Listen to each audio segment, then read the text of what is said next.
Hello, ladies and gentlemen. Welcome to episode 7 of By Design. This episode is called Why? Why are you designing anything? Why are you doing what you're doing? And this is being recorded on the 26th of April, 2019. It's a Friday. The reason why that date is somewhat important is because on this day I had a conversation with Chalks, the creator of a couple of custom maps and such, melee mods, the whole deal, in StarCraft 2 as well as Brood War. And he's currently working on a prototype of a game that he's using StarCraft itself to map out for. And one of the things that we had an exchange about is, talking about why release something or why work on something. And I don't know that we fully finished that discussion, but I thought it was interesting enough, and it did make me think about why I work on stuff. And it reminded me sort of that this is something that is really rarely discussed, just on the basis of, I don't know, maybe it's just too esoteric. Maybe the people who develop stuff aren't often really developing stuff in a sense that they've really thought about their process, they've thought about their motivations, and so they're sort of doing it more, I guess, it's more of an amateur thing, it's more of a hobby thing for them. They just do it to fill the time and kill time in that sense.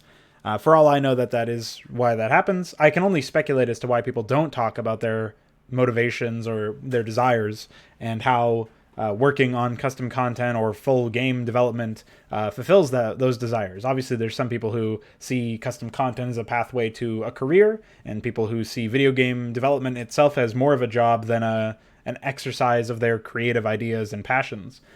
And I think that's where a lot of people have that disconnect, where you have people who are just doing it because they have nothing else to do, or that's their chosen hobby for some reason, and they haven't really thought about it any deeper than that. Or you have people who are doing it for personal gain as opposed to for the creation of the project. Now, when I say, what my motivations actually are, I mean, they're kind of really basic. It's just I wanted to play macro-focused RTS content, and people didn't really seem to be doing that, especially with regards to making custom AI to serve as the source of the player's engagement.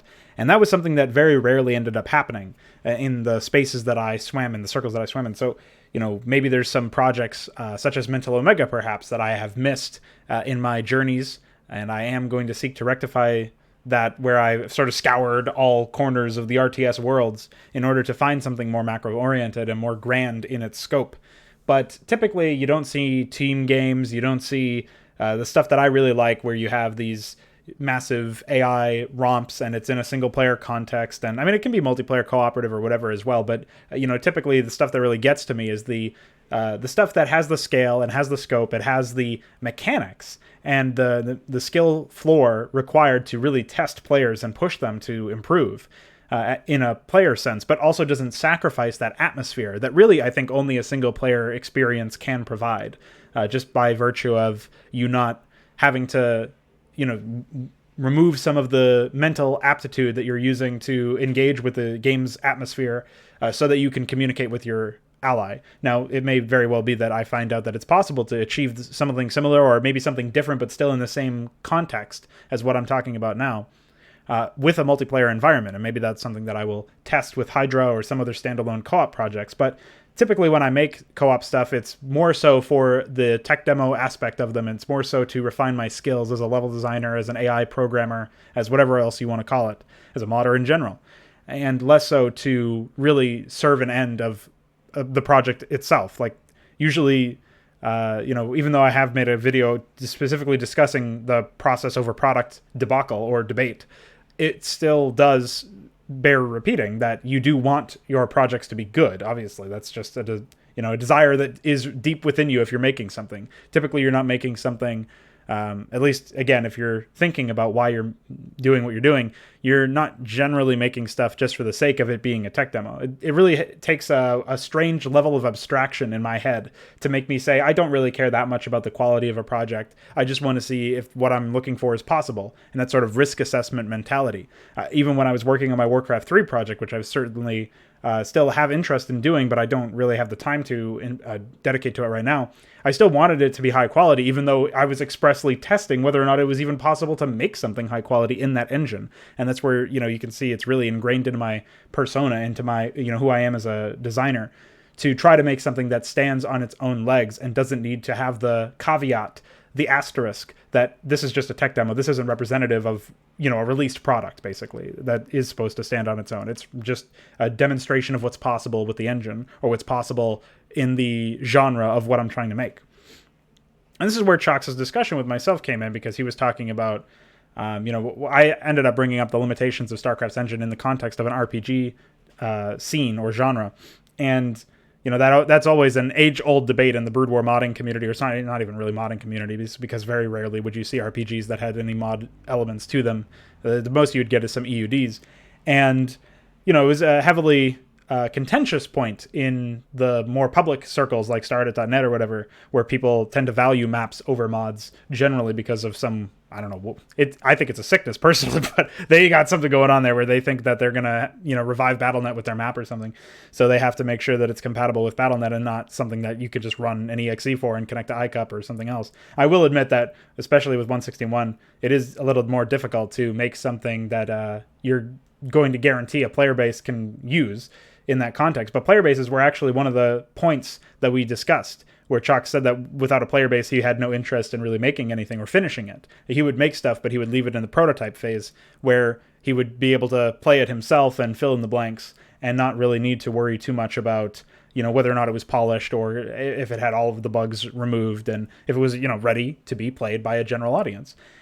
And that's interesting to me, because I guess in one level I can see where he's coming from, right? If, you're not intending it to be played by anybody else, then you don't necessarily need to finish it in that sense and polish it and get it ready for other people to play, because maybe it doesn't need to be polished for you to receive a full amount of enjoyment from it. But for me, that is part of the experience. That is part of the creative process, is finishing it, polishing it off, maybe making a trailer or something if you are intending to release it. I've got stuff that I've never released and I probably never will release, but it's still done. It still works. You can still play it. If you found your way onto my hard drive and extracted my maps folder, you'd find some stuff in there that nobody's ever seen that is complete. And that's part of the process, is, seeing whether or not you feel like playing something, whether or not you feel like releasing something. And part of that will be down to your own personal enjoyment of the project. But I never really saw other people as an instrument by which I should be gauging my project's legitimacy. And I'm not necessarily accusing anything that I talk about from this point onward of being a motivation for Chalk specifically. It was just like a starting off point for this particular conversation. And so when you bring up audiences as a motivator, they definitely can motivate you. I mean, the feedback that I get, I am a feedback junkie because, again, as I discussed earlier in this very series, actually, the idea that, somebody is giving you constructive criticism, or any criticism at all, really, is, odds are they have a vested interest to some degree if they wrote out what their thoughts were, that they want to see the project improve. And that otherwise they wouldn't be telling you what they actually think about it. And that's sort of the approach that I take when I'm mining feedback, is I look for that kind of approach where they may, regardless of whether or not they think that anything in it was good, if they are willing to explain why they feel the way that they feel and point to specific elements of the project that did or did not do it for them, then I can use that feedback to see what somebody else's take is on my work, basically, and on my process, and maybe see some holes that I couldn't see myself. And that is where feedback can be useful. But that's really where it ends for me. I mean, it is really satisfying to see people like Connor play my projects and so on and so forth. Video demonstrations and stuff do go a long way, especially if they are people like, when in the past Jay Barino has played my stuff, Deltron's played my stuff, DK's played my stuff, and I've seen those, and those are produced for general audiences, those videos, as well as the content itself. And so that is a bit of a different conversation than when you're getting testing videos from Connor or DF or anybody else. And that is where you can see the difference, and it is motivating in that sense. It is inspiring. It does get you feeling like, oh yeah, people are enjoying my content, or oh yeah, they found this bug that I didn't find, and now I can go back. Like, I'm definitely motivated to fix that now. It might not feel great that it was found by people in a public video or a live stream or something, but it certainly is something that motivates you to correct the error, and that still is in the same conversation to me. So the reason why I bring up audiences at all, besides the fact that it was something that was discussed in that conversation that Chalks and I had, was just because I think it's a very peculiar motivator, or it's very dangerous to weigh so heavily the completion of your project upon. It's not something that you want to bet on, basically, that people are going to see the same things that you see and say, hey, I really want to play that, or hey, can I help make that in any way, or whatever they happen to say as part of a contributing factor to your motivation and to your process overall. You're not really going to see too many people line up and say, hey, I want to play some mod for a game that nobody has really heard that much about in years. And it's irrespective of the quality of your mod, and it's irrespective of the quality of the game you're making the mod for. It has nothing to do with that. It's just that custom content is always niche by definition. It's a group of people who are working with a game, usually one that is not current. And, there's very few games out there that are produced and published and very recent that you can even mod in the first place, that even have mod support. I mean, most companies just ban it, and they certainly don't offer you much documentation and editing tools and stuff. So you're not really going to see too many new games come in. So that's by definition going to make them more niche than they would otherwise, because they're just not new. To top it all off, you are going to be doing something that very few people know how to do, very few people understand in any respect. You're going to be making stuff in that game. Most people are just consumers in that sense. They just play games as a hobby. Maybe some of them really like playing some games to get better at them, but typically you're not really going to see too many people lining up to play some mods, just by nature of what a mod actually is and what custom content is overall. And so as a result of just that, you wouldn't want to put all of your eggs in that basket, or even any of your eggs really in that basket, because they're going to go bad or they're going to get stolen. It's to follow the analogy. You're not really going to see any return from them. They certainly aren't going to hatch, that's for sure. And so when you're looking at what can motivate you as a developer, when you're trying to figure out what you want to work on and how you want to stay motivated to work on it, especially if it's a longer project, I think it kind of is a disservice to your work. This may just be my own personal opinion when you're not finishing it, because again, that to me is part of the process. But when you ask yourself why you're working on stuff, if you answer because people are going to play it someday, I mean, that's not a given. It doesn't matter, again, how high quality your work is or how high quality the base game is. It more so matters about the player base of the base game and how many you can attract to play it, especially if you're going to be doing certain things, you're jumping through certain hoops in order to make your project the highest of quality. I mean, just look at the fact that I make all my stuff on an older version of the game, because Remaster doesn't offer the same modding capabilities and has more limitations in and of itself, just playing it normally compared to playing vanilla 161. You're going to see a lot of stuff like that where people are just not going to bother downloading the older version of the game. And that's just something that I've had to, that's the bed that I've made, and now I have to lie on it. And that's totally fine with me, because again, that user base is only there, as far as the player base of my mods goes, is only there to make me feel a little bit more motivated and to maybe be able to be mined for feedback in that sense. It's not a key motivator. It's not something that really I'm weighing on, right? And the completion of my projects is not contingent on other people. It's contingent more so on my own work ethic. And I've got to hold myself to that standard, as opposed to sort of, again, it's not really that like you're holding other people to any standard when you say that you are dependent on them completing your project or playing your project in order for you to complete it, rather. But it certainly isn't the smartest way to go about it, because you don't really leave yourself that accountable for it. Because again, like I said, it doesn't matter how good your project actually is. It probably still won't be played by too many people. And that's just because of how niche the market is, or whatever you want to call that, the community, how niche that community is, how small it is. And so you really shouldn't put too much of an emphasis on that. What you really should do is try to figure out, why you enjoy what you're doing, and see if you can maximize that. See if you can maximize your enjoyment out of it. And I think that's what Chalks has done anyways. In this example, I think he's realized that he doesn't really like finishing projects to that degree where they are ready for release, because there's a lot of silliness that you do admittedly have to go through, like end stage polish stuff, and maybe some stuff that has nothing to do with actually making your game, just making it compatible with certain things. Does take a certain amount of vim and vigor that maybe he just doesn't want to actually go through. Maybe he doesn't want to go through those kinds of challenges, and that's obviously his prerogative. And maybe I'm misquoting him here and I've completely misrepresented his position, but again, it wasn't really about that. It's just a starting point, right? A jump off point for the conversation. What I think you should do is, there is some truth to the idea that, hey, what you need to do is find something that you really love doing. And if you don't love doing it, then you really shouldn't do it, because you need so much patience to get through anything, especially in custom content, and especially the more complex you go, and the more things that you do to raise the bar of quality for your project, the more complex your design process is going to be. And the more patience you're going to need in order to learn the skills that you need to learn, in order to make the connections you need to make, and in order to finally produce whatever you're going to produce. And so if you think that that's discouraging in any way, then I probably would say that you should find a different hobby. But that doesn't, it's not really the same thing as most people when they say stuff like, hey, you know, I really don't want to, I don't want to discourage you, but if you don't love every second of what you're doing, then you probably shouldn't be doing it. Like, that's a kind of an unreasonable thing to, like a crazy standard really to have. You're never going to, love every second of your job, right? Even if it's your dream job, because there's going to be some challenges in everything.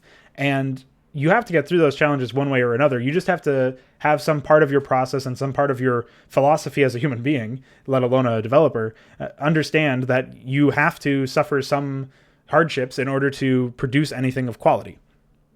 And in order to feel satisfied with the work that you've done, what you need to do by, far and away the most important aspect of what you need to do is understand that there's going to be some slowdowns and some setbacks and some things that are really just annoying, menial labor that you have to get through in order to get to the good parts of the process. Do you think I like pre-placing all of these units?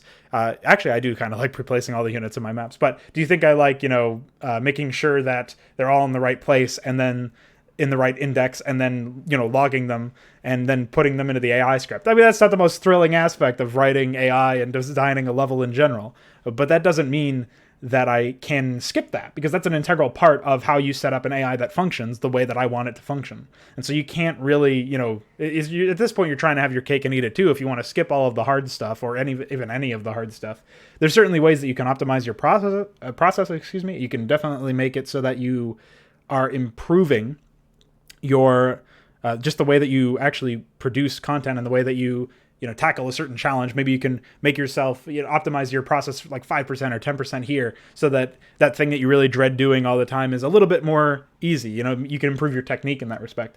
But odds are you're going to have stuff like that you really don't like doing that you just have to get through. And if that sounds discouraging, I would definitely say find a new hobby. But I think it's unrealistic to think that you're always going to have a grand old time in every moment that you're working on stuff.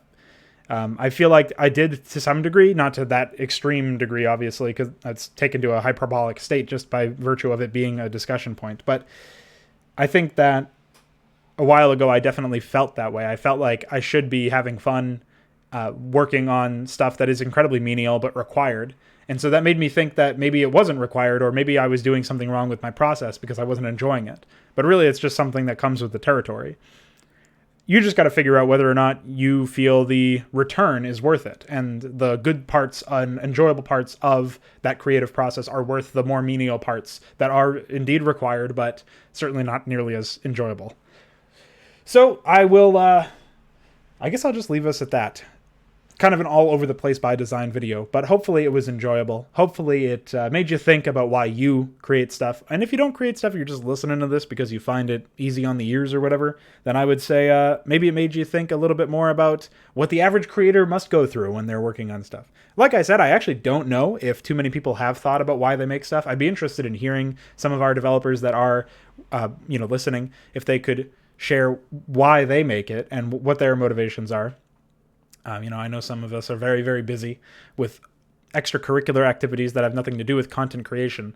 And so time is usually a big demotivator for that particular thing, because you just don't have the time always, or the energy or whatever after you're done with everything else in order to work on stuff. But feel free to share your thoughts and tell me why exactly you work.